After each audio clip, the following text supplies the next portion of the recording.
Assalamualaikum warahmatullahi wabarakatuh. Saya Nelly Maulidia dari Institut Agama Islam Bakti Negara Tegal, Fakultas Ilmu Tarbiyah dan Keguruan, Program Studi Pendidikan Agama Islam. Di sini saya akan menyampaikan materi tentang psikologi belajar, yang mana pada subbab kali ini saya akan menyampaikan tentang faktor-faktor yang mempengaruhi belajar. Secara global, faktor-faktor yang mempengaruhi belajar siswa dapat kita bedakan menjadi 3 macam, yaitu faktor internal, faktor eksternal, dan faktor pendekatan belajar. Faktor internal sendiri adalah faktor yang berasal dari dalam diri siswa, yakni keadaan jasmani dan rohani siswa. Faktor eksternal adalah faktor yang muncul atau faktor yang ada dari luar siswa, yakni kondisi lingkungan di sekitar siswa. Sedangkan faktor pendekatan belajar adalah jenis upaya belajar siswa yang meliputi strategi dan metode yang digunakan siswa untuk melakukan kegiatan mempelajari materi-materi pelajaran. Nah, ketiga faktor ini saling berhubungan satu sama lain, sehingga sangat menentukan kualitas belajar siswa. Faktor internal siswa, faktor yang berasal dari dalam diri siswa yang memiliki 2 aspek. Aspek yang pertama, aspek fisiologis yang bersifat jasmaniah, dan aspek psikologi yang bersifat rohaniah. Aspek fisiologis sendiri adalah faktor atau aspek yang berhubungan dengan kondisi fisik individu. Dan yang kedua adalah aspek psikologis. Aspek psikologis adalah keadaan psikologis seseorang yang dapat mempengaruhi proses belajar. Ada beberapa faktor psikologis yang mempengaruhi belajar. Di antaranya adalah kecerdasan siswa, motivasi, minat, sikap, dan bakat. Kecerdasan atau integritas siswa diartikan sebagai kemampuan psikofisik dalam mereaksikan rangsangan atau menyesuaikan diri dengan lingkungan melalui cara yang tepat. Dengan demikian, kecerdasan bukan hanya berkaitan dengan kualitas otak saja, tetapi juga organ tubuh lainnya. Namun, bila dikaitkan dengan kecerdasan, tentu otak merupakan organ paling penting karena fungsi otak sebagai organ pengendali tertinggi dari seluruh aktivitas manusia. Kecerdasan merupakan faktor psikologis paling penting dalam proses belajar siswa, karena itu akan menentukan kualitas belajar siswa. Yang selanjutnya itu ada motivasi. Motivasi adalah salah satu faktor yang mempengaruhi keefektifan kegiatan belajar siswa. Dari motivasi itulah yang akhirnya mendorong keinginan siswa untuk melakukan kegiatan belajar. Motivasi diartikan sebagai pengaruh kebutuhan dan keinginan terhadap intensitas dan arah perilaku seseorang.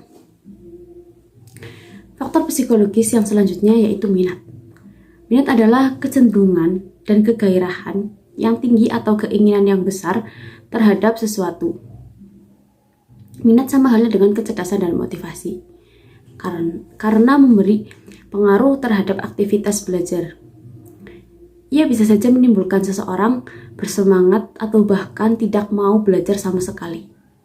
Oleh karena itu, dalam konteks belajar di kelas, seorang guru perlu membangkitkan minat siswa agar tertarik terhadap materi pelajaran yang akan dipelajarinya.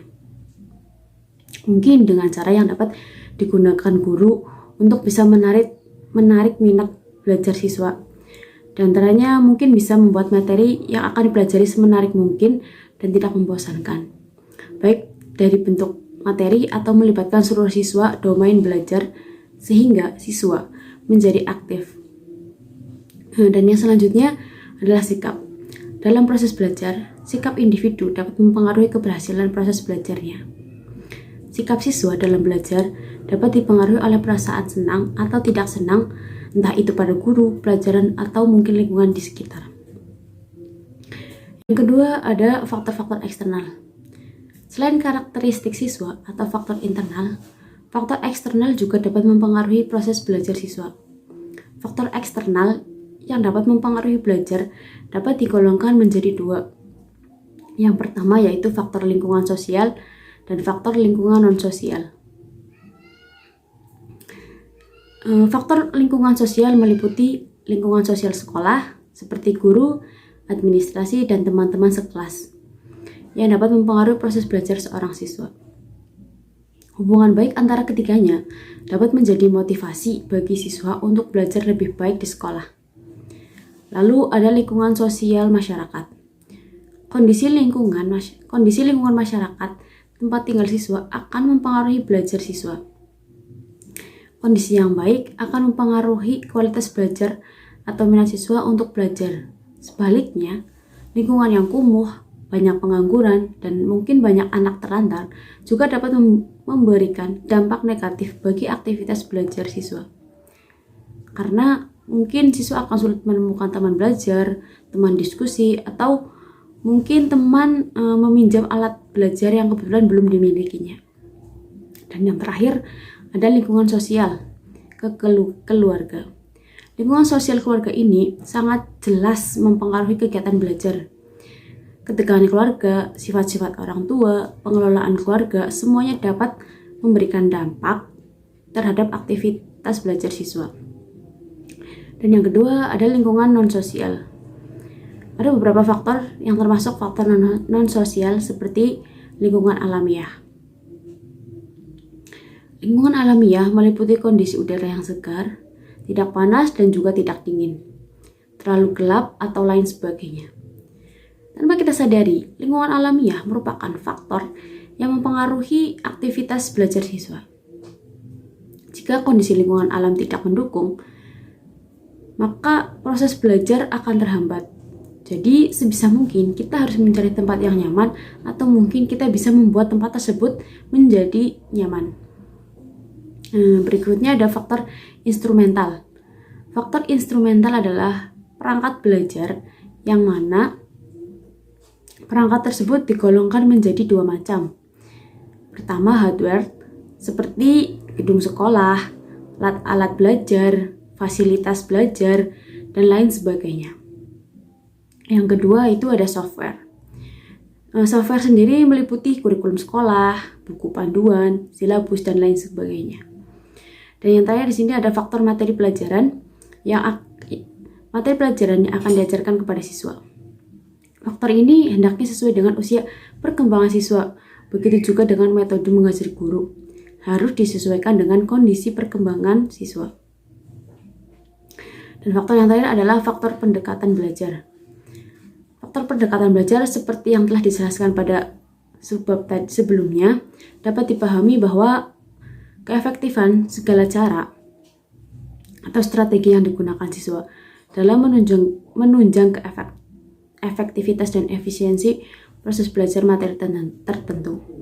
Di samping faktor internal dan faktor eksternal, siswa sebagaimana yang telah dijelaskan tadi, faktor pendekatan belajar juga berpengaruh terhadap taraf keberhasilan proses belajar siswa tersebut. Seorang siswa yang terbiasa mengaplikasikan pendekatan belajar misalnya, mungkin sekali berpeluang untuk meraih prestasi belajar yang bermutu daripada siswa yang menggunakan pendekatan belajar surface atau reproduktif.